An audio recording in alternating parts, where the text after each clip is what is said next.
Ujú. ¿Alguien gusta explicar las definiciones?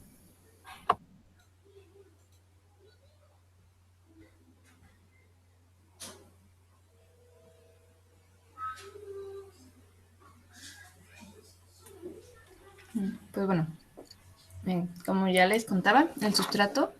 Bien, listo. Ya que está la exposición, seguimos. Ahora, vamos a ver el transistor PMOS, cómo hacer su simulación. Habíamos visto la simulación para el transistor NMOS, donde para el transistor NMOS o de canal N, pues yo tenía mi fuente de alimentación, mi transistor N y la fuente con puerta a source. Ahora, vamos a utilizar una configuración diferente para el transistor PMOS. Déjenme imágenes, semana 3.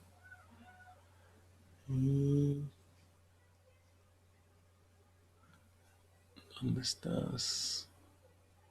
¿Dónde estás? Acá estás. Para el transistor PMOS vamos a utilizar esta configuración que es como la que tienen sus compañeros, la que presentaron ahorita. Entonces, esta es la polarización para el transistor P. ¿Cuál es la diferencia? El transistor P, aquí yo no le estoy poniendo terminales de drain y source. ¿Por qué? Los transistores MOSFET, si se acuerdan de la configuración que habíamos visto, pues básicamente no tienen sentido, o sea, son lo que se conoce como dispositivos bidireccionales. Eso significa que es lo mismo el drain y el source. Nosotros les damos nombres diferentes, pues nada más para identificarlos, pero en realidad, pues son nada más dos terminales de difusión pegadas al transistor. No, cualquiera puede ser drain, cualquiera puede ser source. Yo por eso aquí no pongo ahorita las especificaciones de las terminales, pero eh, en el transistor P, la terminal que esté conectada al potencial mayor siempre se va a considerar el drain, perdón, el source. Entonces, aquí el potencial mayor pues es N1, por lo tanto, este va a ser el source de mi transistor y como este es el potencial menor, este va a ser el drain. Entonces, pues vamos a hacer este transistor. Vamos a hacer esta configuración.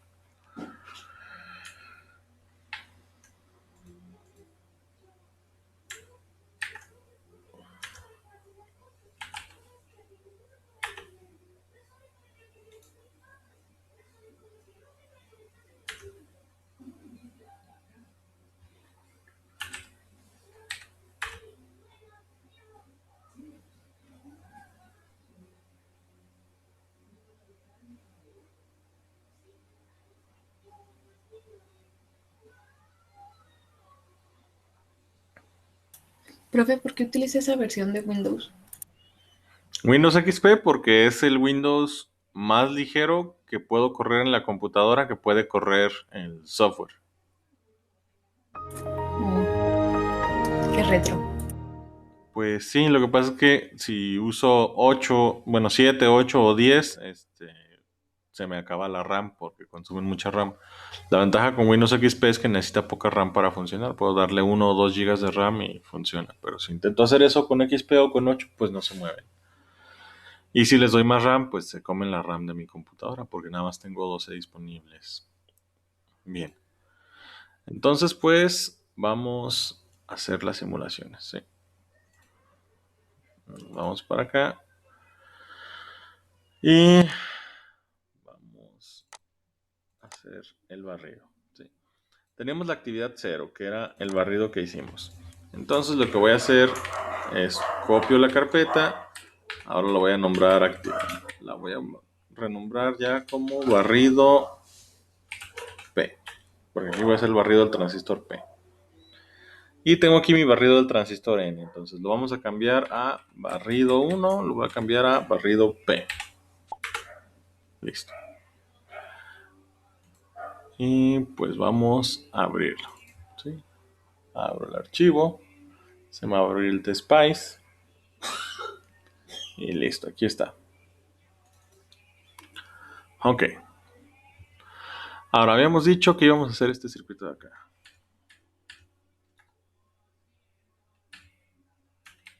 Ahí está. Entonces, ¿qué cambios vamos a tener? Pues en primer lugar, ya no va a ser M1. Mi transistor se va a llamar MP1 para identificarlo, para diferenciarlo del transistor P, que diga del N. Entonces va a ser MP1. Y como le voy a cambiar el nombre y ahora va a ser un transistor P, pues también van a cambiar las terminales de conexión. Acuérdense, siempre es drain, gate, source y bulk. Ahora, para el transistor P, ¿dónde va a estar el drain del transistor P conectado? Dijimos que el drain iba a estar al potencial menor. ¿Cuál es el drain? ¿O dónde está conectado el drain? Al 0. A cero, a tierra, muy bien. 0. Listo. ¿Dónde está conectado su gate?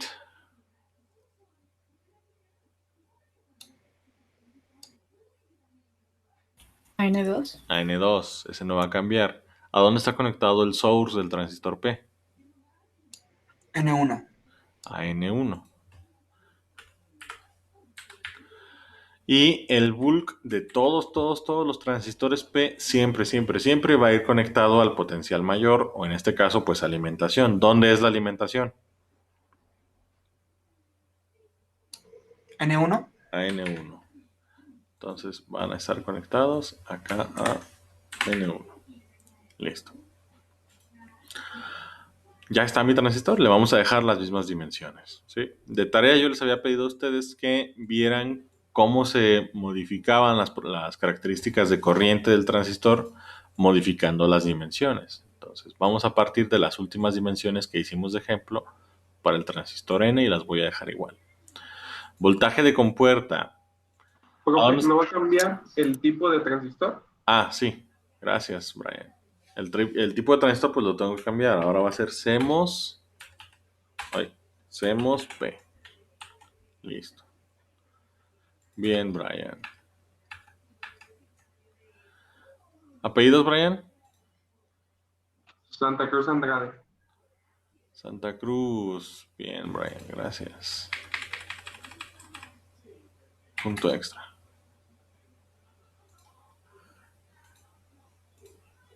Bien. Ahora seguimos. Entonces, CMOS P, mismas dimensiones. Y ahora sí. Las fuentes, VGS. ¿Dónde va a quedar ahora VGS? ¿Dónde está su positivo? En N1. N1. ¿Y dónde está su negativo? En N2. En N2. Listo. Y pues lo voy a dejar igual de 1 volt. Y BDS,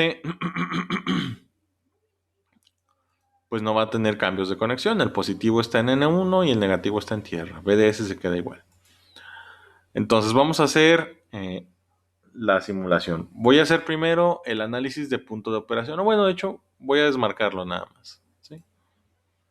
Desmarco. Descomento, perdón. Y corro el análisis. Corro la simulación. Y me va a hacer las dos simulaciones. Va a hacer la simulación de barrido de corriente directa y me va a hacer también el análisis del punto de operación. Ahora, aquí en la gráfica no me va a mostrar nada porque se me olvidó. Acá cierro este. Se me olvidó cambiar la impresión, o sea, se me olvidó cambiar lo que voy a ver. Estoy buscando la corriente del transistor M1, pero ya no hay transistor M1. ¿Cómo se llama mi transistor? MP1. MP1. Listo, ahora sí, vamos a correrlo a ver si ya me la da. Y ahí está, ¿sí? Ahí está mi corriente. ¿Cuál es el detalle? La corriente, pues como está es negativa, o sea, la corriente se toma de drain a source. Pero el transistor, pues ahorita, si se acuerdan, conforme al transistor N, o comparándolo con el transistor N, está al revés. En el transistor N, este era drain y este era source. Entonces la corriente va en el sentido correcto. Pero en el transistor P, este es drain y este es source. Entonces la corriente sigue fluyendo de arriba hacia abajo, pero ahora atraviesa los pines o las terminales en el sentido inverso. Por eso la tengo aquí al revés. ¿Cómo se corrige eso? Hay dos formas. Puedo, vamos acá, cambiar el comando de impresión. Esto va a depender de la versión de Tanner, de su TSpice. Aquí le pongo ID y se supone que con eso ya debe saber qué es la corriente de drain. Entonces, lo único que hace esa D es que me va a mandar el valor absoluto.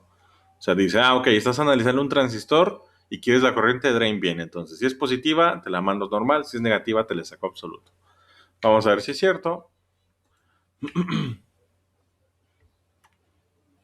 Y bueno, no sé si a ustedes les da esa opción. Ustedes pónganle No. la D y córranlo. Me lo dejo igual también. A mí también me la dejó Ok. igual. Entonces es para otra versión. Creo que entonces va a ser para la 15. Perdón, para la 14. Lo que podemos hacer es el absoluto. A ver si este no me falla. De la corriente. Sí. Vamos a ver si este no falla. Y no se crean. No me deja sacar absoluto de la impresión. O era IDS. Déjenme ver si se me olvidó. IDS, que creo que tampoco va a ser.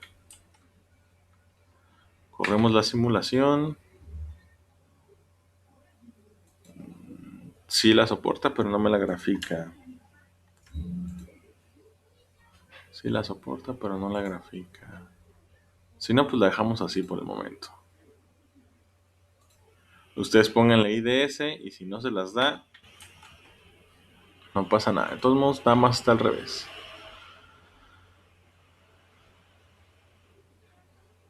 Y a veces les da este error. Ahí está, ya la gráfico. Tarán, tarán, tarán. Bueno, les debo el comando. Hay un comando, sí hay un comando para que se las dé al derecho la gráfica de la corriente. Nada más ahorita a mí se me olvidó, según yo era con IDE. Pero no pasa nada. Ya nada más es cuestión de encontrar ese comando. Se los debo. Me recuerdan la siguiente clase. Bien, pero pues ahí está la gráfica, ¿sí? Ahí ya tenemos la gráfica de la corriente. ¿Se entiende? Sí, profe. Bien, ahora me voy a mi simulación. Aquí está la carpeta del barrido P. Abro el archivo .op. Y pues aquí quedamos que íbamos a tener la información del análisis de punto de operación. Entonces me dice, mira, tienes tu MP1, que es un transistor que se llama el modelo CMOS-P, es un transistor tipo PMOS. Y ahorita estamos en región de corte. ¿Por qué estamos en región de corte? Porque el voltaje de umbral de los transistores P siempre es más alto que el voltaje de umbral de los transistores N.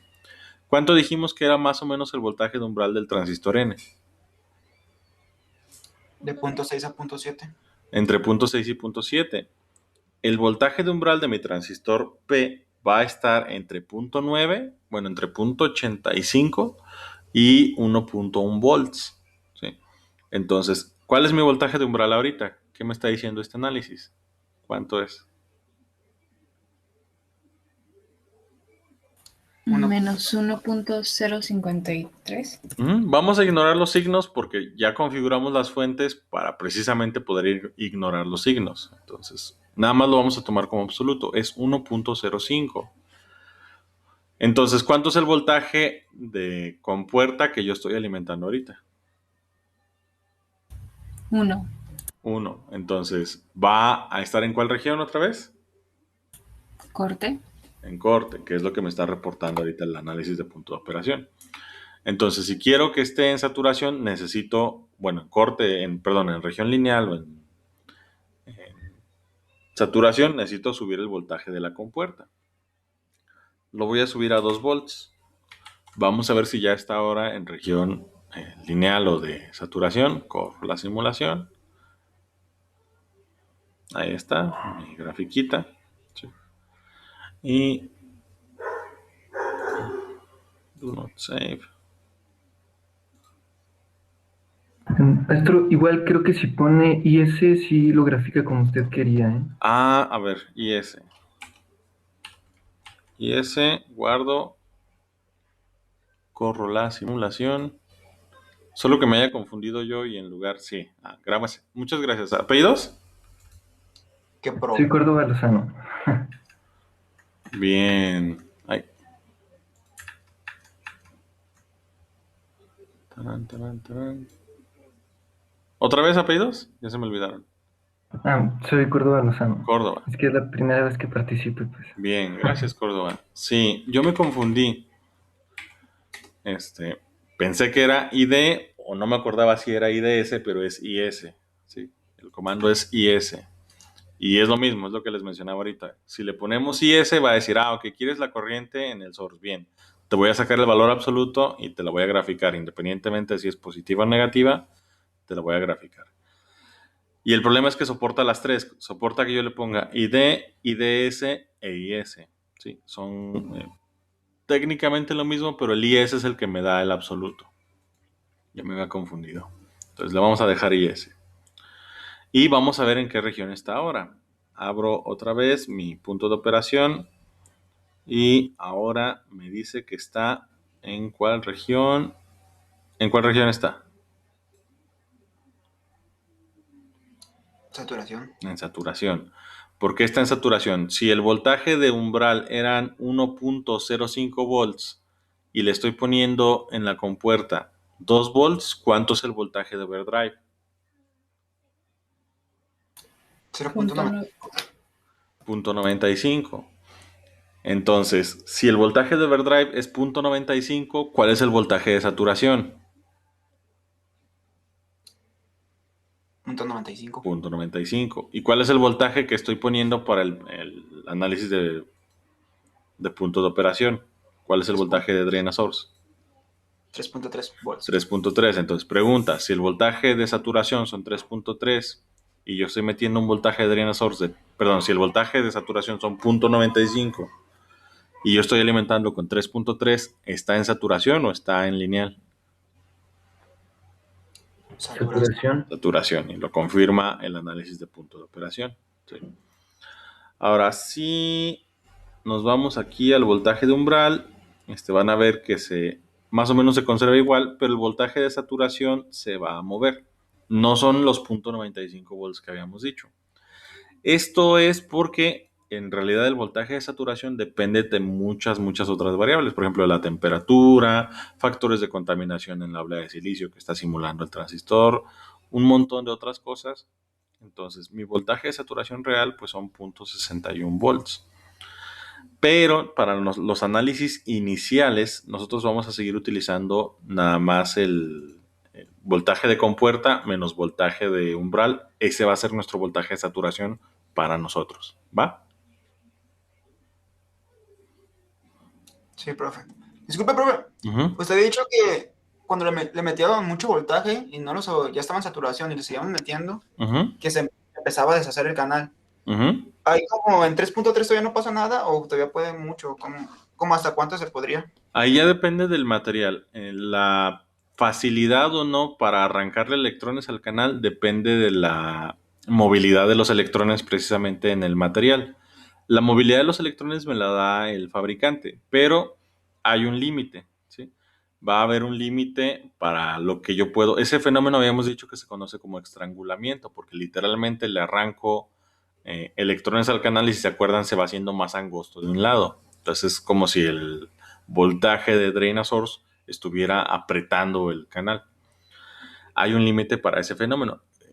¿Dónde va a estar ese límite? Depende del fabricante. Por ejemplo, voy a repetir la simulación y vamos a hacer el barrido voy a incrementarlo a lo bruto, entonces en lugar de 3.3 hasta 33 volts. Vamos a ver si se alcanza a ver el estrangulamiento ahí, o la saturación intensa. Y me voy para acá. Y no, eso significa que hasta 33 volts todavía seguiría incrementándose la corriente, es decir, todavía seguiría estrangulando más y más y más el canal. ¿Sí? Esto va a depender del fabricante. Los archivos que yo les pasé de los modelos son del fabricante. ¿Sí? Tienen los parámetros que me está dando el fabricante. Si revisamos el transistor N, va a tener otro punto de estrangulación diferente. Por ejemplo, do not save. Abro el transistor P, que diga el transistor N, barrido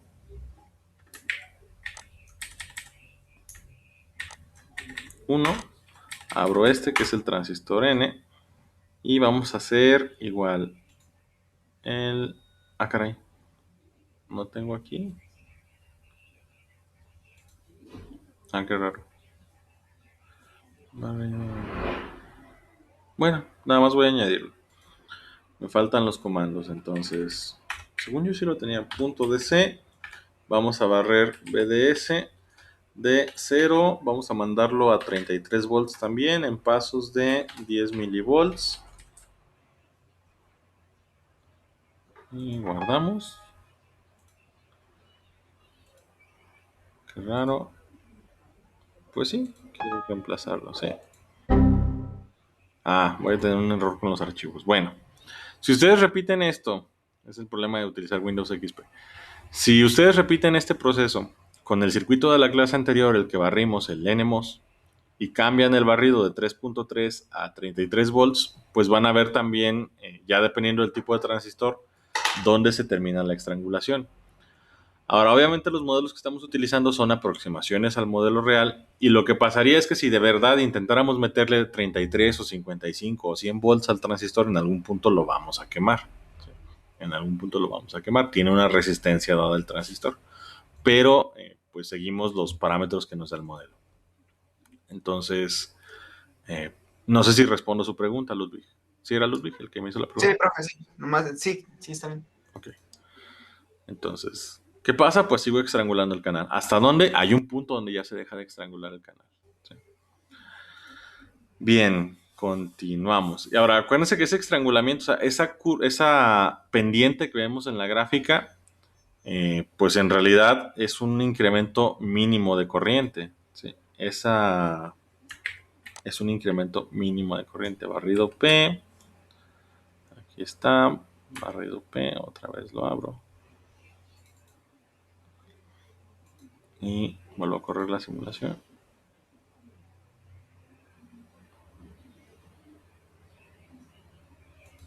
Y esperamos a que responda. Ahí está. Entonces, el incremento real de corriente es este de acá. Entonces, si se fijan, proporcionalmente este incremento de corriente con respecto de este incremento de corriente, ¿cuál tiene la mayor pendiente? Esta de acá. Primero. El primero, o sea, la región lineal es donde vamos a tener la mayor pendiente, que es donde es más o menos proporcional el incremento de corriente. Eso significa que si yo incremento el voltaje de drain out source en este rango el doble, pues a lo mejor la corriente también se incrementa el doble. Pero si aquí incremento el voltaje, si se fijan, si aquí fueran 23 microamperes de 5 a 30 volts, ¿cuánto incrementó la corriente? De 5 a 30 volts. Acá en 30 volts, más o menos, ¿cuánto es la corriente?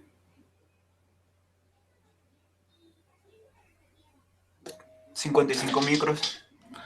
Pues es menos, son como 53. Vamos a decir que se incrementó de 23 a 53. ¿Sí?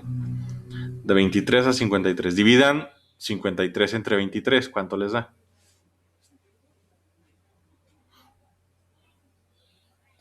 2.3. 2.3. Y ahora dividan 30 entre 5. Bueno, hagan la división. ¿Cuánto les da? 30 entre 5. 6. 6. Eso significa que incrementé el voltaje 6 veces y la corriente solo se incrementó 2.3 veces. ¿Sí? Ya no es lineal el incremento, ni de lejos.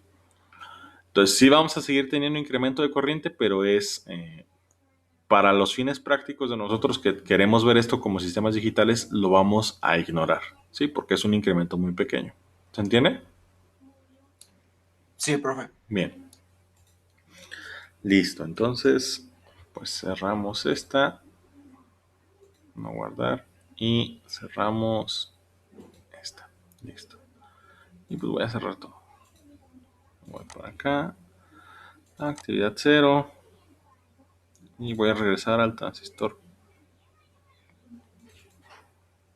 Y aquí está. Había abierto otro archivo. Nada más que yo me había confundido. Listo. Ok, aquí están mi análisis. Otra vez.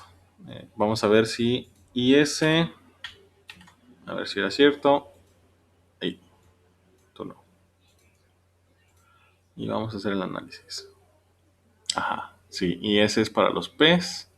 Entonces aquí le pongo ID. Me debe dar el positivo. ID. Cerramos el análisis. Ahí está. Sí. Entonces, para los transistores N, pónganle ID. Para los transistores P, pónganle IS. Y S les va a invertir la gráfica. Entonces, ahí está.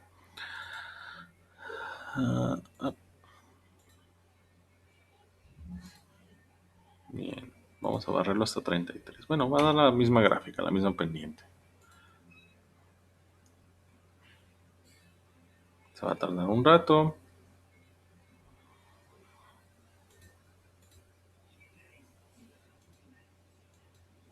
Ahí está, misma recta, ¿sí? Misma pendiente. Ok, nada más quería verificar eso. Bien, ahora ya sabemos cómo simular transistor P y transistor N. ¿Qué sigue? En la clase anterior les dejé de tarea que analizaran cómo cambiaba la corriente en el transistor dependiendo de cómo cambiaba yo las dimensiones. Ahora, ¿qué notaron? Si yo cambio el largo del transistor, ¿qué le pasa a la corriente?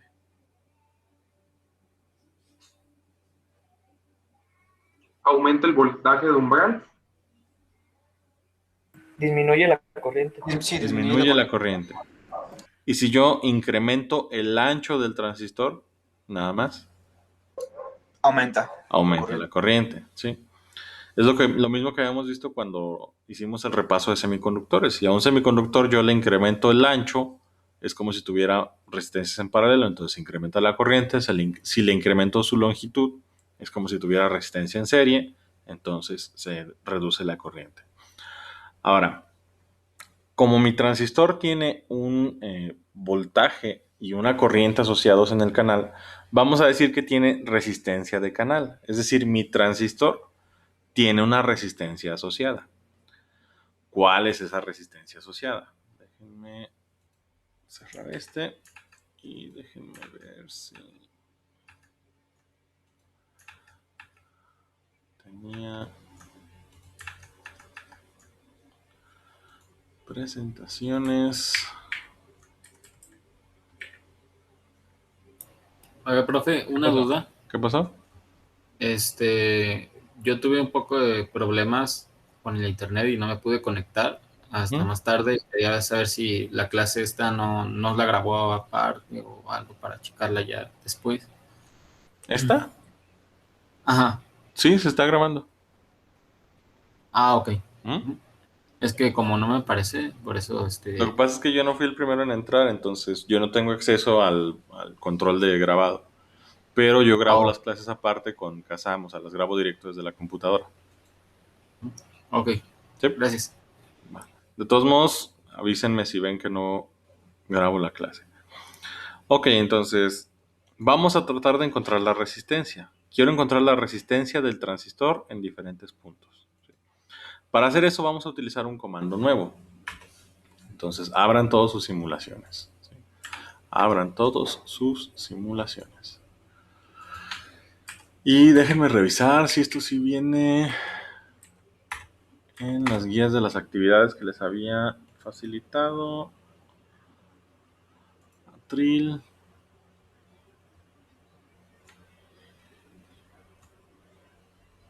Sí, ahí viene todo esto. Ok, entonces vamos a encontrar corrientes.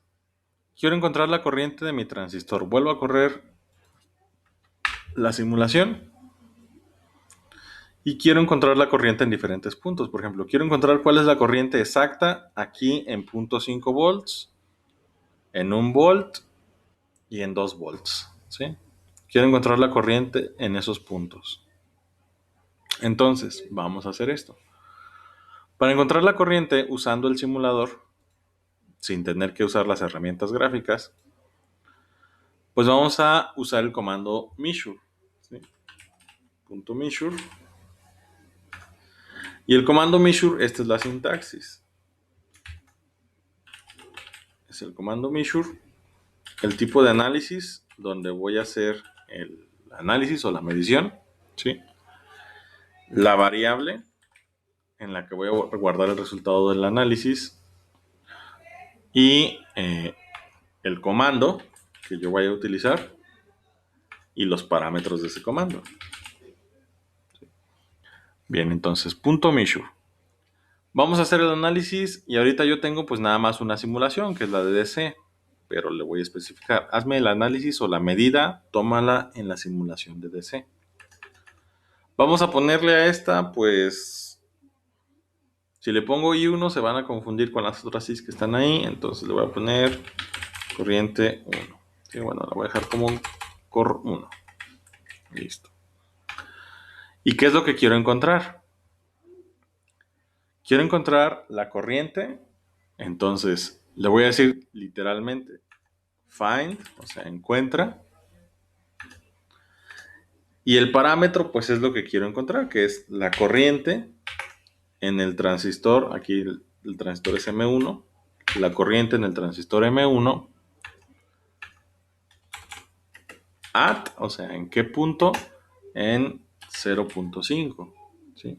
Encuentra la corriente en el transistor 1 cuando el factor que estoy barriendo, porque es un análisis de DC, por eso necesitamos decirle qué tipo de análisis es, en 0.5 y va a decir, ok, entonces es un análisis de DC. ¿Qué se está barriendo en el DC? BDS. Entonces cuando BDS sea 0.5 y ya entiende el comando. ¿Se comprende esto? Sí, profe. Profe, ¿tenemos que hacerlo en la simulación del tipo P o el tipo N? En cualquiera de los dos se las va a dar. Yo ahorita la voy a hacer en el tipo N. O sea, pero esto aplica para cualquiera de los dos, ¿va? Es que el que tiene ahorita es el tipo N, ¿no? El Sí, que está por eso haciendo- yo estoy haciendo el tipo N, aplica para cualquiera de los dos. Bueno, gracias. Ujú. Y pues ya corre nada más su simulación.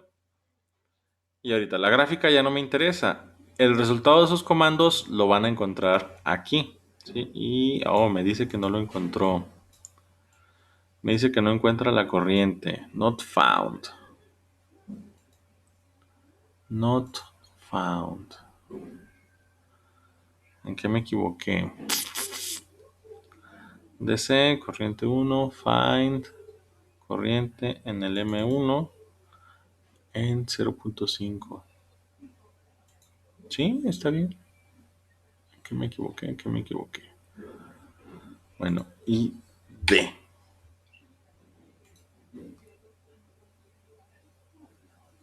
Es ID.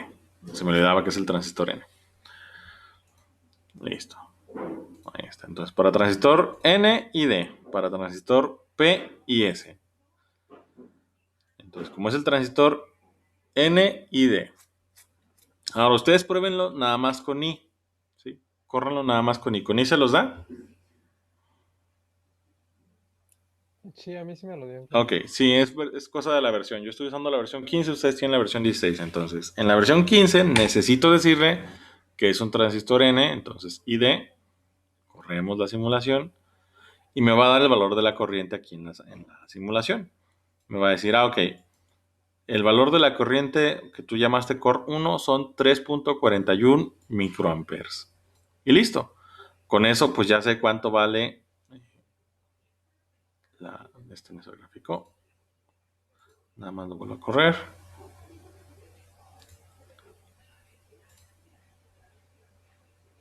Listo.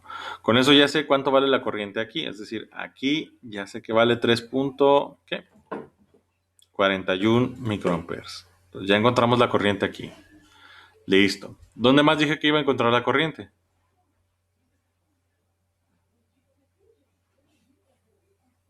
En un volt, ¿Y dónde más? 1.5. Ok, 1 y 1.5. Entonces cierro la gráfica. Ahorita no me sirve de nada. Y vámonos para acá. Entonces, ¿qué voy a necesitar hacer? Pues hacer varias mediciones. ¿Sí? No pueden tener el mismo nombre de variable, entonces va a ser corriente 2, corriente 3. Quiero encontrar lo mismo, corriente de drain en el transistor 1. ¿En dónde? En 0.5 ya no, en 1 y en 1.5. Y corro la simulación. No me interesa la gráfica. Y aquí están mis resultados. ¿Sí? En 0.5 volts son 3.41 microamperes. En 1 volt son 3.73 microamperes. En 3 volts, perdón, en 1.5 volts son 3.95 microamperes. ¿Se entiende? Sí. Bien. Ahora, yo quiero encontrar además la resistencia en cada uno de sus puntos, ¿sí? Si el transistor otra vez tiene un voltaje asociado y tiene una corriente asociada, tiene una resistencia asociada también, por ley de Ohm. ¿Cómo voy a encontrar esas resistencias? Pues puedo utilizar igualmente el simulador, ¿sí? ¿Cómo le vamos a hacer? El simulador yo lo puedo usar como si fuera una calculadora. Digamos que quiero encontrar la resistencia asociada al punto donde encontré la corriente 1. Entonces sería punto measure igual en DC y lo voy a llamar res 1, o sea, la resistencia 1. Y aquí en lugar de find, para hacer cálculos, vamos a usar el comando param. Ahora, ¿cuál es el problema con el comando param? Que param es un comando inventado por Tanner. Se lo rentan a otros simuladores, pero param es un comando inventado. De hecho, si buscan la documentación, param, dependiendo de dónde encuentren la documentación, es diferente la sintaxis para PSpice, para HSpice, para TSpice. Para LTSpice es diferente. Entonces, vamos a ver si le atinamos a lo que me acuerdo, ¿sí? Porque yo uso todos esos, entonces se me confunden. Vamos a ver si soporta el igual. Y entre comillas simples, vamos a ponerle lo que quiero calcular. ¿Cómo calculo la resistencia según la ley de Ohm? El producto de la corriente y el voltaje. El voltaje entre la resistencia. Voltaje entre Sí. resistencia, ¿sí? Entonces, la corriente es voltaje entre resistencia. Ahora, ¿cómo calculo resistencia? Entonces, Victoria, reina de Inglaterra. ¿Cómo calculo resistencia? Voltaje entre corriente.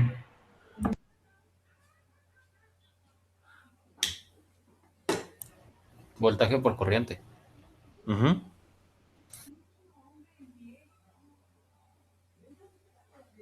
A ver, parece que se me están confundiendo. Acuérdense. Victoria, reina de Inglaterra. Sí. Voltaje entre corriente, profe. Victoria, reina de Inglaterra. Lo que es lo mismo, esto aquí abajito. Este sí y este sí. Victoria, reina de Inglaterra, entonces. ¿Cómo calculo resistencia? Otra vez.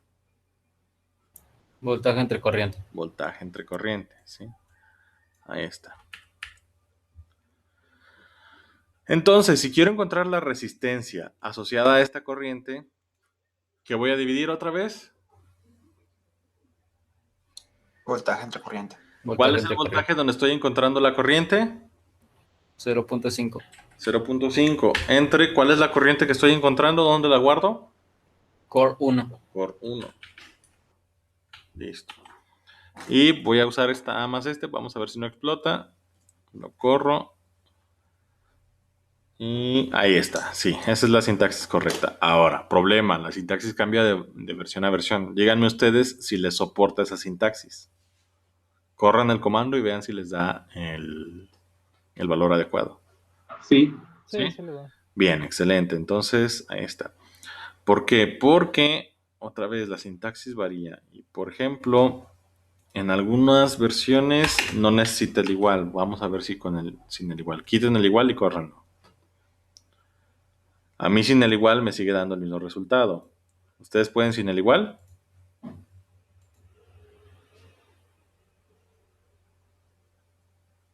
A mí no me dejó, ¿no? Ajá, sí. Eso es lo que les mencionaba. Quítenle el igual y vean si les da error, o sea, si no sabe qué rayos está haciendo o si les da lo mismo, si les da los 140 y algo kilos.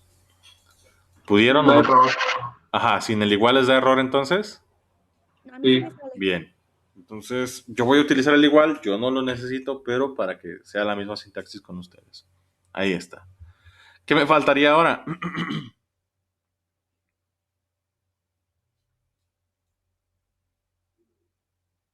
Ya encontré la resistencia en el primer punto. ¿Qué falta encontrar? La resistencia en el punto 2 y 3. La resistencia en los demás puntos. Muy bien, entonces resistencia 2, resistencia 3. Y pues estas resistencias las calculo en ya no es 0.5, es 1 entre la corriente 2. Y este de acá, pues es 1.5 entre la corriente 3. Guardamos, o bueno, nada más córranlo. Y listo, ahí están mis valores. ¿Sí? Resistencia 1, 146K. Resistencia 2, 267K. Resistencia 3, 378K. Y ya. ¿Se entiende? Sí. ¿Preguntas hasta el momento? No, ninguna, profe. Ok, ahora, ¿eso qué me dice? Me dice que, por ejemplo, si yo tuviera mi transistor funcionando y le pusiera un voltaje de drain a source de 1 volt, por la corriente que deja pasar el transistor, que es una corriente de 3.73 microamperes, el transistor funciona básicamente como si fuera una resistencia de 267 kiloohms. ¿Sí? Mi transistor va a funcionar como si fuera una resistencia de 267 kiloohms. ¿Se entiende? Sí. Sí. Bien. Ok, listo. Ahora, eso es la resistencia puntual. Para yo calcular la resistencia en un rango, pues hago un cálculo diferencial. Spice me deja hacer cálculos diferenciales e integrales, de hecho. Puedo hacer cálculos diferenciales e integrales, pero vamos a hacerlo manual para que se acuerden un poquito. ¿Cómo es el cálculo diferencial? O sea, si yo tengo que esta es la curva de corriente y abajo tengo la resistencia, si es eje Y corriente y eje X voltaje, la resistencia, ¿cómo se representa en esta gráfica? Si el eje Y es el voltaje, perdón, la corriente y el eje X es el voltaje, la resistencia, ¿qué sería en esa gráfica ortogonal? Una recta transversal entre los dos. La corriente es la recta, o sea, el producto, la corriente es esta recta. La recta son los puntos de variación de corriente con respecto al voltaje, pero la resistencia, ¿cómo se representa? Ajá. ¿El área bajo la curva? No, el área no. Es la derivada, ¿no? La pendiente. La derivada o la pendiente, ¿sí? La resistencia en esta gráfica es la pendiente o la línea tangencial a cualquier punto.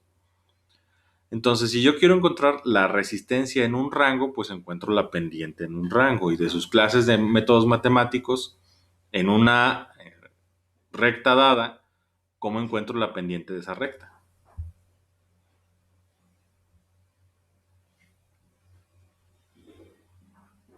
O sea, es la derivada, sí es la derivada, pero ¿qué rayos es una derivada? ¿Qué representa la derivada?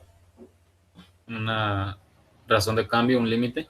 Ajá, una razón de cambio o el límite. ¿Y cómo encuentran esa razón de cambio? Vamos a decir, voy a ignorar esta parte cucha de acá y voy a tomar nada más de 1 a 3, ¿sí? De 1 a 3 y voy a engañarme a mí mismo y voy a decir que es una recta. De 1 a 3 es una recta. Esa recta tiene una pendiente. ¿Cómo encuentro la pendiente de esa recta? Es la resta de los dos puntos, ¿no? Ujú. Es un decir, y2 menos y1 entre x2 menos x1. Así es la diferencia. Esa es la derivada. ¿Sí? Esa es la diferencial. Eso que acaba de decir su compañero, eso representa la diferencial o el límite también, como dicen. ¿Sí? Es la diferencia. Entonces, si quiero encontrar la diferencia entre estos, o la pendiente entre estos dos puntos, entre la recta que atraviesa estos dos puntos, pues tengo que hacer la diferencia. Vamos a modificar entonces la simulación. Quiero encontrar ahora en 1 y en 3. Me vengo acá a mi simulación y vamos a modificarla de acuerdo. Voy a quitar la tercera corriente. ¿Sí? Ahorita nada más me interesan estos dos puntos. Y me interesa en 1 y en 3. En 3. ¿Sí? Entonces, con eso voy a encontrar la corriente en el punto 1 y la corriente en el punto 2. Ahora, la resistencia, ¿cómo la calcularía? Voy a utilizar el páramo.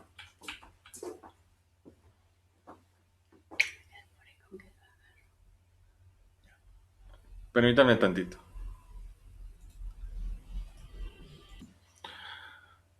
Ahora, ya tengo los dos puntos. Entonces, ¿cómo encuentro la pendiente o cómo encuentro la resistencia, que es lo mismo aquí? ¿Otra vez?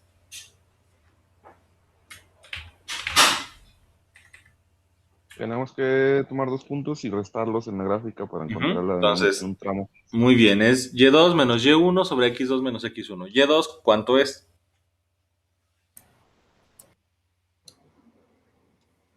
La ¿Tres? dos. ¿Tres? Nada más se me olvidaba. Estábamos aquí en el eje X, tenemos voltaje y en el eje Y tenemos resistencia. Si hago esto, Y2 menos Y1 entre X2 menos X1, no voy a encontrar la resistencia, voy a encontrar el inverso de la resistencia, que es la transconductancia. Entonces vamos a invertir la ecuación aquí. Va a ser X2 menos X1 entre Y2 menos Y1. X2, ¿cuánto es? ¿Cuál es el segundo voltaje que estoy midiendo? 3, 3 menos. ¿Cuál es el primer voltaje que estoy midiendo? 1. 0.5. No, 1. 1. ¿Y cuál es la segunda corriente que encuentro? Core 2.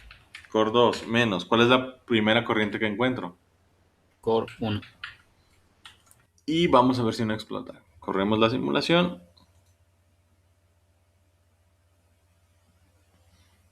Y aquí está. Esta X es Sí, esta X es de mega ohms. ¿Sí? Esta X es de megas. Entonces, ¿cuál es mi resistencia asociada a este rango? 2.55 megaohms. 2.55 mega ohms. ¿Sí? Ahora, vamos a encontrar la resistencia aquí, en este punto. Vamos a decir que la medimos de 0, este es 0, 0.1, 0.2. Dijimos que el voltaje de saturación ahorita, bueno, vamos a revisar directamente. Me voy acá al barrido 1. Mi voltaje de umbral ahorita está en 724 milivolts. Sí, o sea, 0.72 volts es mi voltaje de umbral. Mi voltaje de saturación entonces está en 0.36 volts. ¿Sí? Entonces vamos a medir, eso significa que 0.36 volts es aquí por donde se da esta curva, ¿sí? El codito de la curva. Entonces vamos a medir antes de la saturación. Vamos a ver cuál es la resistencia en la región lineal. En la región de saturación ya vimos que es una resistencia de 2.5 mega ohms. Vamos a ver cuál es la resistencia en la región lineal. Entonces, si la saturación es hasta 0.36, vamos a medir antes. Voy a entonces hacer acá los cambios. Y pues voy a duplicar esto. ¿Sí? Vamos a obtener las dos. Esta la voy a llamar resistencia en región de saturación, RESAT. Y vamos a medir ahora corriente 3, corriente 4. Y la corriente 3, pues vamos a medirla en... Si son...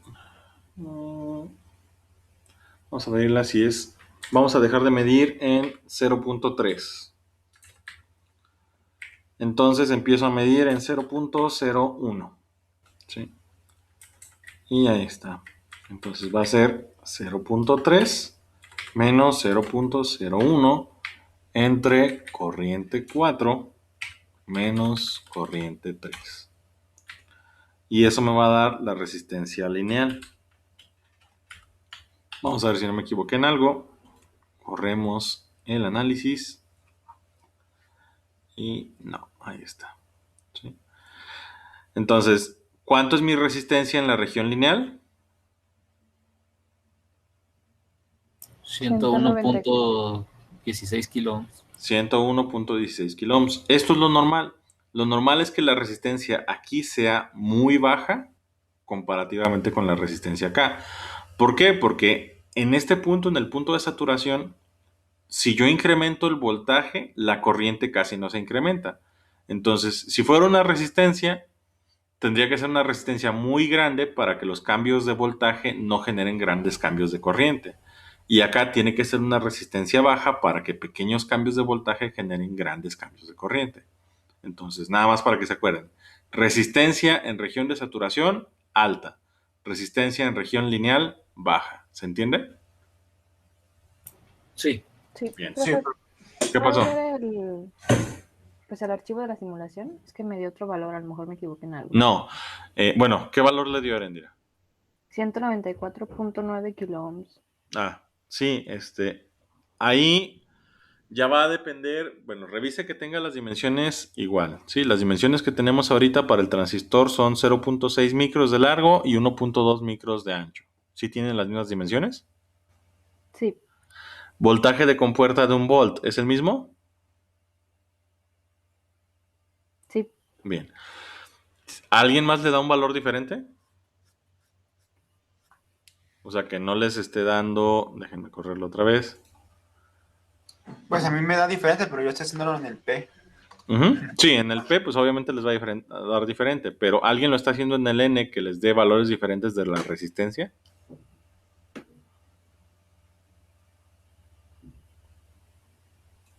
Ok. ¿Cuál es la explicación? A Erendira ya le dio un valor diferente. El detalle es que el modelo que nosotros estamos utilizando me da algunos de los parámetros que usa el simulador, pero el simulador aparte va a generar valores aleatorios. Esos valores aleatorios los utiliza el simulador para simular o aparentar, por ejemplo, errores en el proceso de diseño, contaminación en la oblea de silicio, cambios bruscos de temperatura, radiación electromagnética, ruido eléctrico. Todos esos parámetros los simula el simulador eh, modificando algunos parámetros al azar. Entonces, ahorita pues es un circuito muy simple, es nada más 2 fuentes y un transistor. Es muy raro que les dé valores diferentes, pero a Erendira ahorita ya le dio un valor diferente. ¿Qué significa eso? Conforme vayamos avanzando y los circuitos sean cada vez más complejos, a cada equipo o a cada persona que haga las simulaciones, aunque tengan exactamente el mismo esquemático y aunque se pasen los archivos, les va a dar valores diferentes, valores de corriente, valores de voltaje, valores de resistencia diferentes. Entonces, es normal que no tengan todos los mismos resultados. Es así como voy a saber si se están copiando los resultados, porque ningún equipo debe tener resultados iguales a los del otro. ¿Se entiende?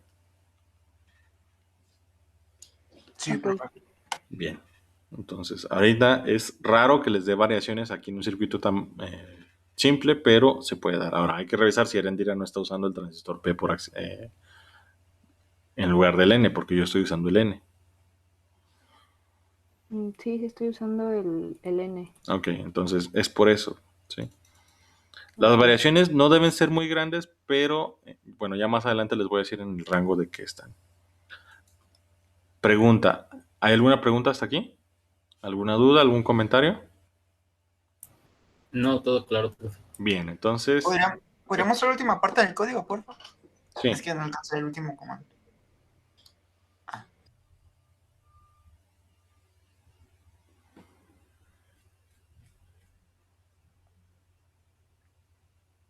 ¿Listo? Sí, ya, profe, gracias. Bien. Ok, entonces, pues nos vamos acá a las diapositivas otra vez.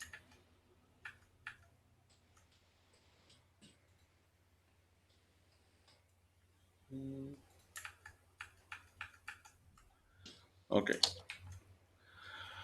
Bien, entonces vamos con la tecnología CMOS. Ya me dio, profe, me faltaba un 0. Sí, se me hacía raro que le dieran variaciones siendo un circuito tan simple, pero igual, si les da variaciones, es por esto, porque están introduciendo elementos al azar, ¿sí? Ok, gracias. Por nada. Bien, entonces, del libro de Neil Weste, ¿sí? Vamos a ver el tema 3.3, que es reglas de diseño para layouts. Y pues la idea general de lo que queda de la clase es que entiendan los principios básicos del diseño de circuitos integrados mediante planos de fabricación, ¿sí? Vamos a tratar de entender cómo se verifican las reglas de diseño de un circuito y cómo se utiliza, si tenemos tiempo, el software de diseño CAD para dibujar un plano de circuito integrado. Entonces, seguimos. Diseño de circuitos integrados por capas. ¿Alguien sabe cómo se diseñan los circuitos integrados?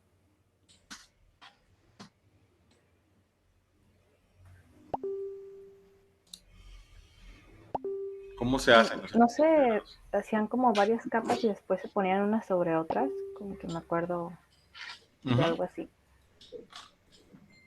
Sí. Déjenme ver acá. YouTube.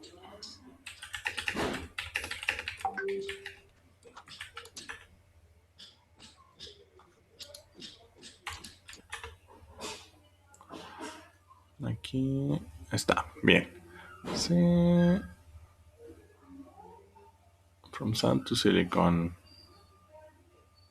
Bien. Déjenme presentarles una pestaña. Entonces, dejar de presentar. Presentar una pestaña. How a CPU is made.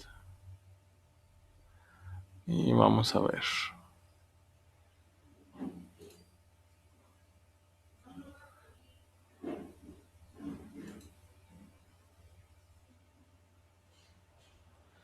Bien, ¿sí alcanzan a ver el video? Sí. Sí. Entonces aquí pues básicamente es un review muy básico de cómo se hacen los circuitos integrados. Y pues aquí lo que tenemos son las obleas de silicio sobre las cuales se fabrican los circuitos. Y lo que decía su compañera ahorita pues es que los circuitos se fabrican como capas. Los circuitos integrados son tridimensionales. Dependiendo de las capas que se intersectan se forman diferentes materiales. Entonces, ¿cuál es el proceso básico? Bueno. No, este no. How CPU is made. Sí, este está mejor. Bien, entonces, en la industria para hacer los circuitos integrados, pues lo que se hace son lo que se conoce como planos de fabricación. Esto que están viendo aquí en el laptop o esto que están viendo acá en la presentación es lo que vamos a hacer nosotros en la clase, ¿sí? Ya vimos cómo hacer las simulaciones eléctricas. Lo que nos falta es aprender a hacer estos planos. Y vamos a hacer estos planos. Ahorita, si tenemos tiempo, vamos a empezar con ellos. Estos planos Son se como conocen... los que veíamos en cátedra, ¿verdad, profe? Sí, si llevaron la cátedra con... Ah, bueno, si la llevaron conmigo el semestre antepasado o el antepasado, sí. En la cátedra, de hecho, ya no, porque se cambió el plan de estudios, pero en la cátedra teníamos el complementario de esta materia. Ahorita vamos a ver eso, pero en esta materia hacemos lo que se conoce como diseño full custom. Nosotros hacemos los planos de fabricación a mano, ¿sí? Vamos a hacer los planos de fabricación a mano. En la cátedra antes se hacían los planos automatizados. Ahora, ¿cómo se hacen los circuitos integrados? Pues primero se toma arena de silicio, se funde y se hace la formación de la barra de silicio, de la columna de silicio por el proceso de extrusión. ¿Sí saben cómo funciona este proceso? No. Ok. Básicamente lo que sucede es, aquí abajo tengo yo un caldero con, vamos a llamarle así, un caldero con silicio fundido.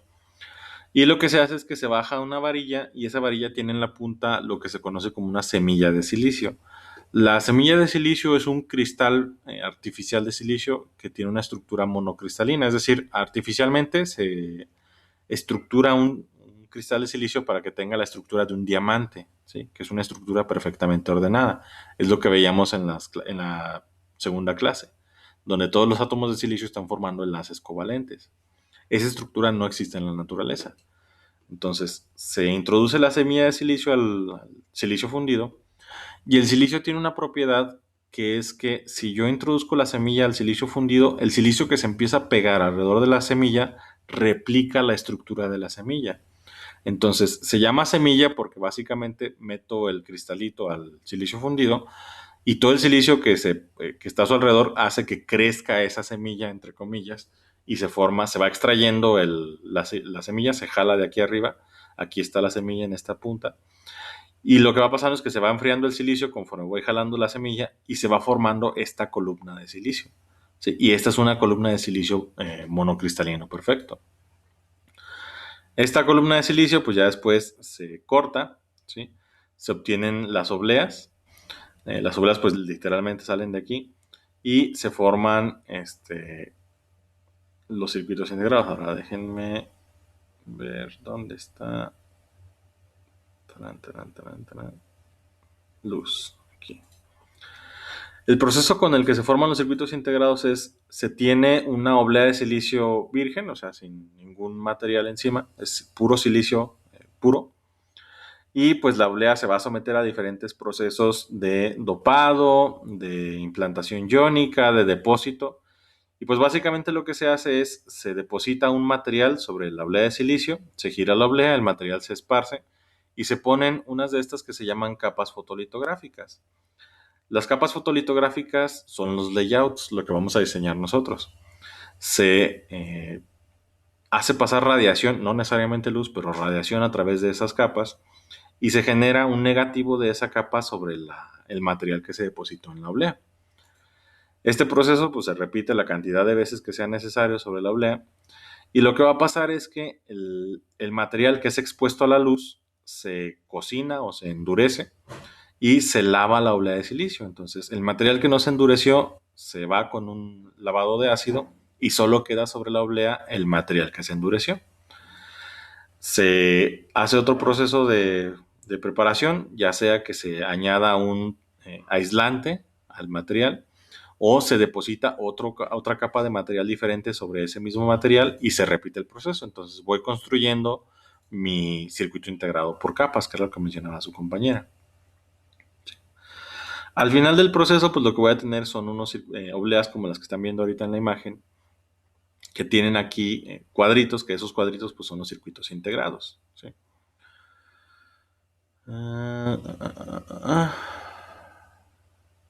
Y bueno, acá, bien. Ahí está el proceso, ¿sí? De formación de los materiales. Y pues es eso, nada más, la deposición de materiales sobre la oblea de silicio para ir formando capas y capas y capas de diferentes tipos de materiales. Y pues yo tengo la particularidad de que intersecciones de diferentes capas, que también vamos a verlo aquí, intersecciones de diferentes capas forman distintos tipos de materiales. Por ejemplo, si pongo polisilicio abajo y luego le pongo una resina de alta resistencia arriba, se convierte en una resistencia. Si pongo polisilicio abajo y luego le pongo metal encima, se convierte en un capacitor. Si pongo un activo y luego le pongo un dopado N, se convierte en un transistor N. Si pongo activos y luego le pongo dopado P, se convierte en un transistor CMOS tipo P. Entonces, diferentes intersecciones de capas forman diferentes materiales. ¿Se entiende esto? Sí. Sí, profe. Ahora, creo que de este video ya no nos interesa nada. Bueno, por aquí. Y pues aquí. Profe. Ajá. Entonces, para cada capa se pone cada diseño, diseños diferentes o... Sí, cada capa es una placa fotolitográfica diferente. O sea, ahí lo que estamos viendo es, si viéramos el transistor a nivel microscópico, esto es lo que veríamos. O sea, no veríamos una estructura bidimensional. Los circuitos integrados son estructuras tridimensionales. ¿Sí? Son como arreglos de tuberías. Se van formando diferentes capas, se lavan las capas, se elimina el material y queda algo parecido a esto. ¿Sí? Obviamente aquí está exagerado y cambiado la escala para que sea más espectacular, pero es más o menos lo que va a suceder. Y también dijo que se le ponía un dieléctrico, ¿no? Para separar cada capa. Un aislante. Se ponen aislantes para separar las capas o algunos otros materiales también para separarlas. ¿Sí? Bueno, gracias, ya. Bien, entonces, ¿preguntas hasta el momento? No, profe. Ok, entonces, proceso o idea básica de cómo es el proceso de formación de circuitos integrados. Ahora regreso a las diapositivas. Entonces, ¿cómo se fabrica un circuito integrado? Así como acabamos de verlo. Ahora, otra cosa es que ustedes están acostumbrados a decirle circuito integrado o chip a todo el encapsulado. Sin embargo, esto que suelen comprar ustedes o trabajar ustedes, los micros, por ejemplo, con puertas, es todo un encapsulado. El chip real está adentro de ese encapsulado. Si yo raspara el encapsulado, voy a llegar al ciclocentro de mi encapsulado y ahí adentro está atrapado el chip, está atrapado lo que se conoce como el dado. ¿Sí? Es un dado de silicio, que son estos de aquí. O sea, un chip verdadero tiene esta forma. ¿Cuál es el proceso para obtener este chip? Pues otra vez, partimos de arena de sílice, se procesa, se funde, se purifica, obtenemos el circuito integrado, que es lo que veían en el video ahorita. Y otra vez, si yo raspara el circuito integrado, me encontraría esto. ¿Sí? Si por ejemplo ustedes rasparan un Arduino, un PIC, van a llegar hasta el centro de su encapsulado y lo que se van a encontrar es lo que se conoce como el dado, que es lo que nosotros vamos a diseñar aquí en la clase, o el núcleo. ¿Sí? Esto de aquí es el núcleo, esto de aquí es el núcleo, esto es lo que nosotros diseñamos. Aunado al núcleo pues está un anillo de protección y aparte aquí tenemos este de aquí, es lo que se conoce como el anillo de conexiones o el pad ring, aquí donde ven que llegan los alambres. El pad ring o el anillo de conexiones es donde van conectados los pines del encapsulado. Aquí están los pines del encapsulado y se conectan al núcleo por medio de estos alambritos que suelen ser de oro, plata o platino y están soldados por presión al pad ring. Ahora los layouts. Para obtener los layouts hay básicamente 5 técnicas, aunque hay muchas más. Y nosotros en la materia o en la carrera nos enfocamos en 2 tipos. Antes nos enfocábamos en el diseño con celdas estándar que se veía en la cátedra, que es el que mencionaba su compañero. Ya se abandonó eso. Y en el diseño con celdas estándar, pues yo no diseño nada. Yo nada más agarro y en VHDL o Verilog le digo a una herramienta, hazme un multiplexor, hazme un sumador de 6 bits, hazme un registro paralelo de 16 bits, lo que yo quiera. Y un conjunto de herramientas pues se encargan de diseñar los planos de manera automática. Nosotros, por otro lado, vamos a hacer en esta materia el diseño full custom, que es lo que se conoce como manual. Nosotros vamos a hacer tecnología ASIC. ASIC es Application Specific Integrated Circuit. Es decir, los circuitos que nosotros vamos a hacer son para aplicación específica. No son circuitos reprogramables, nosotros vamos a hacer una aplicación específica. Si diseñamos una compuerta NAND, esa va a ser una compuerta NAND y nunca va a ser ninguna otra cosa. Si diseñamos un sumador de 4 bits, ese va a ser un sumador de 4 bits y nunca va a ser otra cosa. Eso es aplicación específica. Y nosotros en esta materia vamos a hacer diseño full custom. ¿Se entiende? Sí. Bien. Sí. Ahora, esto es lo que preguntaba ahorita su compañero. Aquí en la imagen tenemos, este es el plano de fabricación del procesador 4004 de Intel. Este procesador pues se fabricó en 1971 y lo que ustedes están viendo en la imagen es precisamente lo que vamos a hacer en la materia, son planos de fabricación o layouts, pero a pesar de lo que parece, este plano que tienen en la imagen está hecho a mano. ¿Por qué? Porque las herramientas CAD para diseñar planos se inventaron hasta los 80s. Entonces, este plano que ven en la imagen está hecho a mano y con plumón. Nosotros no alcanzamos a ver el detalle porque pues, es una imagen bastante pequeña, pero todo esto está dibujado a mano. Estos planos, cada color que están viendo aquí es un material diferente, representa un material diferente. Entonces, también otra cosa es que este plano es la superposición de muchas micas transparentes. Cada mica contiene un material específico y cada mica representa un material. Entonces, si yo paso de esto, que es el plano, a la placa fotolitográfica, si nos enfocamos, por ejemplo, esta placa equivale al material azul. Aunque aquí la vemos roja, es el material azul, que es el metal. Por el color, asumo que es aluminio. El aluminio o el metal 1 siempre se representa o por lo general se representa en azul. Entonces, si yo tomara nada más la placa fotolitográfica del material azul, esta es esa placa fotolitográfica, ¿sí? Aunque esta corresponde a otro integrado que es el 8080A, ¿sí? Este se fabricó en 1976, este en 1971, pero la idea es la misma, ¿sí? ¿Qué pasaba? Pues que yo, por ejemplo, si quiero fabricar aluminio sobre mi oblea de silicio, pues lo que hago es cubro toda la oblea de silicio con aluminio, disparo luz o radiación de cualquier tipo a través de esta placa fotolitográfica, y eso pues lo que hace es endurecer el aluminio o ciertas partes de la resina de aluminio, se lava con ácido o se lava de alguna otra forma y se va a ir todo el aluminio que nos endureció. O sea, básicamente quiero el negativo de esta imagen. Y al momento de revisar la oblea, pues esto es lo que vería. Esto es lo que queda depositado sobre la oblea. Esta sí corresponde a este de aquí, ¿sí? Esta corresponde a este de aquí, ¿sí? Y ya, ¿qué hago? Pues pongo un aislante, pongo otro material, pongo otra placa fotolitográfica, vuelvo a irradiar, vuelvo a lavar, pongo la siguiente capa de material, pongo la siguiente placa fotolitográfica, vuelvo a irradiar, lavo y así por las capas que yo vaya a utilizar. ¿Se entiende? Sí, profe. Bien. ¿Preguntas hasta el momento? No, todo claro. Ok. Y pues al final obtengo esto, que es lo que ya hemos visto. ¿Sí? Voy a obtener este núcleo de circuito integrado. Ahora, de lo que nosotros estamos haciendo, nosotros ya vimos el transistor MOSFET, el transistor NMOS, que algo que sí dijeron sus compañeros ahorita en la presentación y se me había olvidado a mí mencionar, MOSFET, ¿qué significa?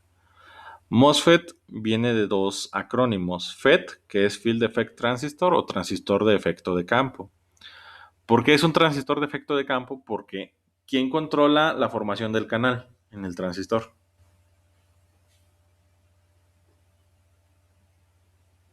¿Cómo formo el ¿No es canal? un campo electromagnético? Así es, el canal se forma entre las terminales de drain source aplicando un campo eléctrico o electromagnético a la compuerta. Por eso es un transistor de efecto de campo. ¿Por qué? Porque depende del efecto de campo para que se forme el canal y conduzca. Por eso es FET. Todos los FET tienen esa característica. Y es un MOS porque ya no, pero antes eran metal oxide silicium, que antes eran tres capas diferentes. No, era metal oxide semiconductor.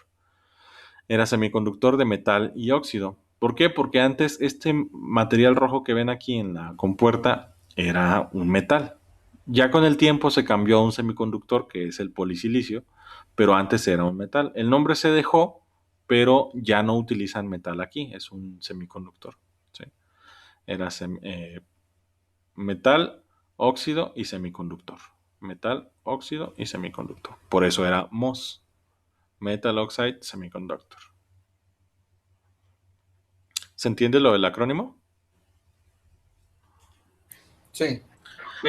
Bien, entonces, ahora, si yo le hiciera una cantidad ridícula de zoom a uno de los circuitos integrados, por ejemplo, a este circuito integrado, y me enfocara en un transistor MOSFET, esto es lo que vería. Las partes de este transistor corresponden a lo que nosotros ya conocemos de nuestro transistor MOSFET. Aquí tenemos la compuerta. Esta es la compuerta de mi transistor. Este es el polisilicio. Es esto que estoy viendo aquí.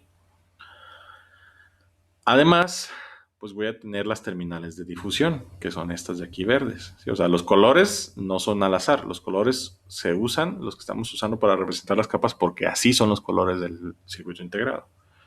Entonces, aquí tengo abajo la zona de difusión, que es esta parte verde, ¿sí? Y aparte, pues tengo el pozo, que es donde está asentado mi transistor, y voy a tener adicionalmente, pues los metales de interconexión, que aquí en estos metales es donde van a ir, estas son mis terminales de drain y de source, ¿sí? ¿Se entiende hasta aquí? Sí. Sí. Bien. Y pues voy a tener montones de filas y columnas de circuitos que voy a ir formando con esos transistores, y estos circuitos se van a llamar celdas, ¿sí? Nosotros vamos a utilizar celdas estandarizadas para hacer los diseños de mis circuitos integrados. Esas celdas las voy a acomodar por filas uniformes, y esas filas van a formar los núcleos de los circuitos integrados que vamos a diseñar en la clase. ¿Se entiende hasta aquí? Sí. Bien. Ahora, esas celdas tienen una distribución estandarizada. Ahorita todavía no tiene... Está bien, si no lo entienden, lo van a entender ya que hagamos las primeras celdas. Y pues lo que van a tener son primero rieles de alimentación, van a tener un espacio P o red de pull-up, que es donde van a ir los transistores P, un espacio de conexión y un espacio N o red de pull-down, que es donde van a ir los transistores tipo N. Ahora vamos a abrir ya por fin el editor CAD. ¿Sí? Entonces cierro esta. O bueno, no la cierro. Me regreso acá. Listo. Y pues esta la mandamos para acá.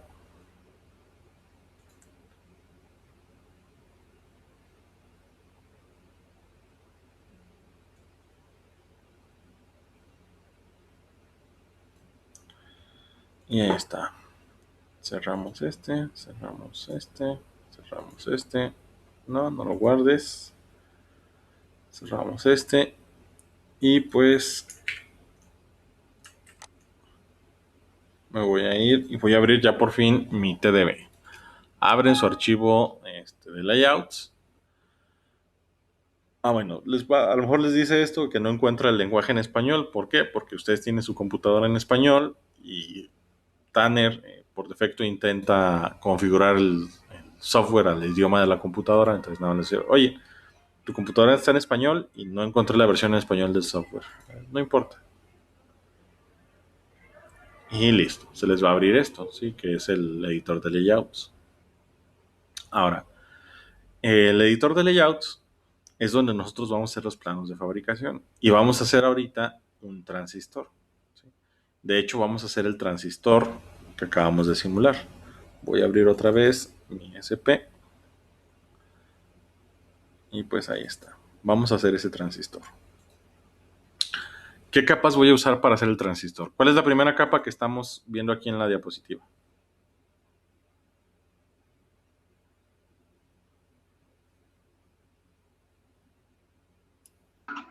¿Polisilicio?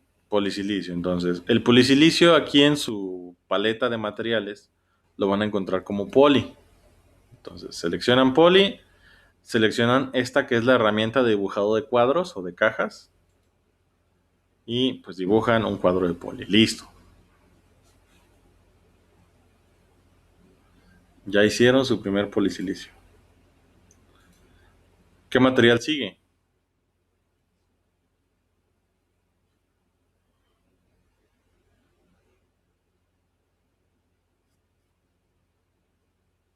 Profe, disculpe, no me sale la paleta de materiales. ¿Dónde le puedo poner? No sabe. Es que hay una barra superpuesta, ciérrala y se va a abrir. Ajá. Si le sale una barra aquí que dice librerías, cierren la de librerías y la de materiales está abajo de la de librerías. Cierren la de librerías. Si no... View... No me sale. Ah, ya. Si no, aquí en View, Toolbars, y aquí pueden activar y desactivar las barras de herramientas, ¿sí? Esta de aquí es la Layer Palette, entonces la activo y la desactivo y se les debe de poner al frente, ¿sí? Así la pueden encontrar. Acuérdense que ya habíamos editado esto, las barras de tareas. Perdón, las barras de herramientas. Hay otra que es la Compact Layer Palette, que es esta de aquí. Esta, ya que se familiaricen con los materiales, se les va a hacer más fácil trabajar con ella, pero ahorita no. La Compact Layer Palette, no. Y yo voy a desactivar de una vez, en mi caso, porque yo no lo necesito, el Aerial View, y ya. Entonces, esta es la Layer Palette.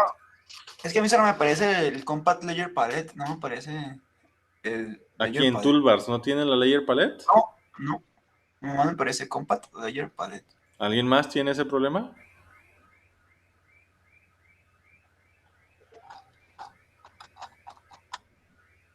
Está raro, pero bueno, si es la Compact Layer Palette, nada más busque el material rosita.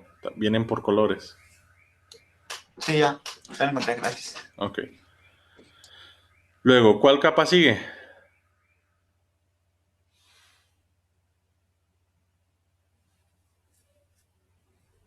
¿Dónde selecciona para formar la figura, profe? Es que a mí nada más yo selecciono el color. pero- Aquí. Ah, ok. Seleccionan herramienta de dibujado de cajas. Ok, gracias. Ujú. ¿Cuál material sigue? De difusión. Difusión. Aquí en la capa de materiales es el material verde o el active. ¿Sí? Entonces, material verde o active. Y hago un cuadro y listo, ahí está.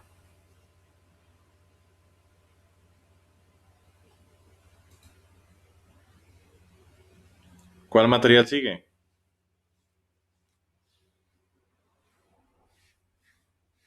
Pozo. Pozo. Ahora, como yo estoy haciendo un transistor N, el pozo es toda la oblea. Entonces, el pozo es técnicamente lo blanco que estoy viendo aquí. No lo voy a dibujar. ¿Qué material sigue? Metal. Metal. El metal es este azul, o el que dice metal 1. Y pues voy a dibujar un pedacillo por aquí. Listo. Ahí está.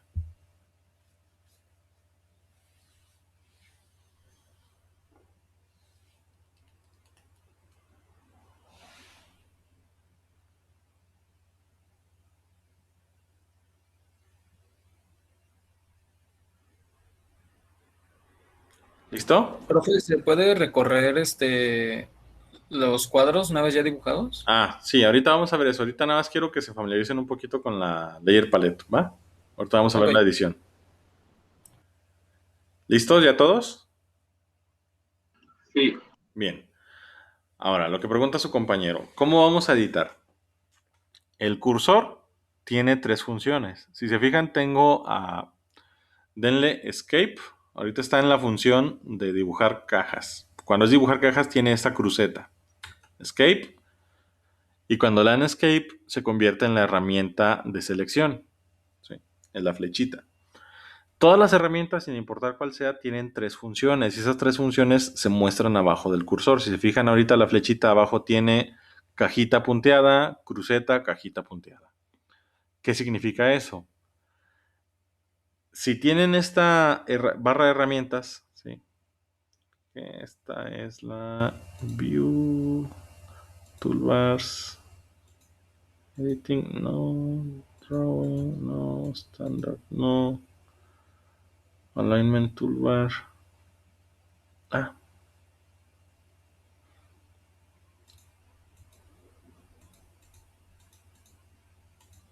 No va a estar aquí. Sí, no es ninguna de estas. Bueno, si tienen esta barra de herramientas, les dice cuáles son las funciones de los clics de su ratón. Clic izquierdo, seleccionar, clic central, mover, clic derecho, seleccionar. Entonces, es lo que estamos viendo ahí, los 3 iconitos abajo del cursor. Si se fijan, el cursor, si estoy fuera de una caja, es una cruceta flaca al centro. Si me pongo justo en la orilla de un material, se convierte en una cruceta gordita. ¿Sí? Esa cruceta cambia, o ese icono cambia, porque son diferentes funciones. Seleccionen, por ejemplo, el material azul. Clic sobre el material azul. Si le doy clic, lo selecciono. ¿Sí? ¿Cómo sé que lo selecciono? Aquí abajo me dice selección, caja. ¿Qué material? Metal 1. Le doy clic al metal 1, estoy seleccionando el metal 1. Le vuelvo a dar clic y se deselecciona. Clic, selecciona, clic, deselecciona. Clic, me muestra que está seleccionado ahí abajo. Clic, ya no me muestra nada porque no hay nada seleccionado. Clic, clic, clic, clic. ¿Se entiende hasta aquí? Sí. Entonces, si selecciono un material y doy clic izquierdo, o sea, el clic normal, por fuera del material, clic, lo que va a pasar es que, pues, el material lo deselecciono, o sea, selecciono cualquier otra cosa. Aquí clic en el blanco o clic en otro material. Selecciono el material. La cruceta está al centro, significa que si le doy clic con el scroll del mouse o el botón central, clic, por fuera lo voy a mover. Clic y mover. Si tienen nada más el touchpad de la computadora, para simular el botón central es con Alt. O sea, le dan Alt y botón normal o botón izquierdo, Alt y botón normal, y hace lo mismo que el botón central. Entonces, por fuera del material, lo muevo. Si por el contrario, me pongo justo en la orilla del material, cruceta gordita, ahí, y otra vez le doy clic central, cambio las dimensiones del material. En la orilla o en la periferia del material, cambio sus dimensiones. Aquí por fuera lo muevo, justo en la orilla lo redimensiono. ¿Se entiende? Sí, profe. Bien. Entonces, redimensionen sus metales. Muévanlos y redimensionenlos para que se familiaricen con ellos.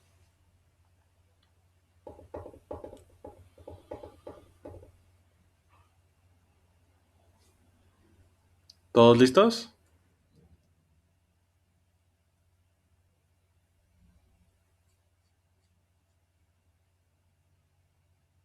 El mío sigue sin poder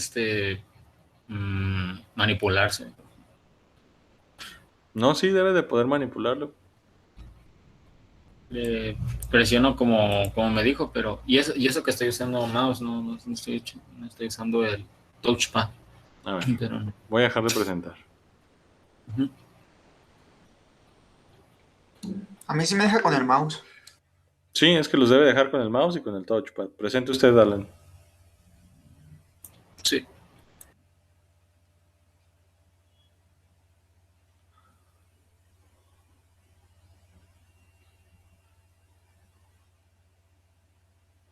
Ok. Ahí. Clic sobre el material, ¿ya? Ujú. Sálgase del material. Ahí, por fuerita. Clic sobre el scroll, sin soltar el scroll. Clic. Y ya, mueva el cursor. Ah, es que tiene... A ver, otra vez, seleccione el material. Eso. Clic central. No. El clic central es el de la ruedita. Clic con la ruedita. Ahí está. ¿Ya veo que sí? El clic central, pues es el que está en el centro del ratón. O sea, tienen clic derecho, botón izquierdo y botón central. El botón central es el de la ruedita o el que está al centro del ratón. Profe, el que es con el touchpad es con el Alt, ¿verdad? Sí, si no tienen botón central, que algunos touchpads sí tienen, es Alt y el clic izquierdo, o sea, el clic normal. ¿Va? Va, profe. Bien, entonces, gracias, Alan. ¿Ya vio que sí podía?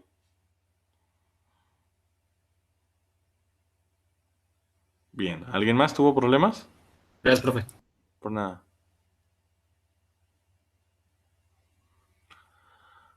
Ok, vamos a ver.